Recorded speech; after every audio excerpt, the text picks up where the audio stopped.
qui prône la suprématie d'un peuple sur un autre. Nous soutenons le numéro 20 parce qu'il est le patriote qu'il faut pour ce pays. Effectivement, il a eu beaucoup de difficultés parce que le régime précédent a mis beaucoup de couacs, a infiltré systématiquement l'appareil sécuritaire de l'État. Et il faut donc du temps pour qu'on arrive à de bons résultats. Nous demandons au peuple congolais de lui renouveler la confiance, n'est-ce pas, et de ne pas prêter oreille à ce qu'il faut de faux bruits en faveur, n'est-ce pas, de ces puissances internationales qui nous ont toujours malmenés.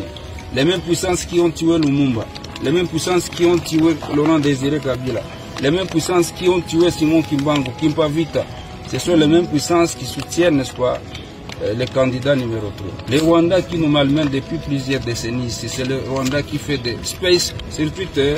Nous avons des évidences là où des dignitaires du régime de Kagame soutenaient le candidat numéro 3. Ça dit quelque chose. Et nous ici sur le terrain au Nord Kivu, nous savons savoir quand un candidat X est soutenu par telle personne, telle personnalité politique, nous savons d'où vient ce candidat. On ne sait pas citer le nom déjà ici, mais nous vous disons sans peur d'être contredit que le candidat numéro 3 n'est pas pour la patrie. C'est un candidat qui voudrait perpétuer, n'est-ce pas, les jougs sous lesquels nous vivons depuis plusieurs décennies. Le candidat idéal, c'est le candidat numéro 20, Félix Antoine Tshisekedi. Et donc, par ici, nous invitons la communauté internationale de nous foutre la paix. Le Congo veut la paix, rien que la paix.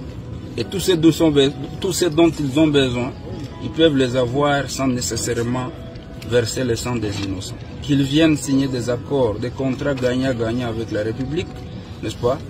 Ils auront tout ce dont ils ont besoin en nous foutant la paix, n'est-ce pas? En permettant au Congo de se développer. Ainsi, la paix va régner en Afrique et au monde.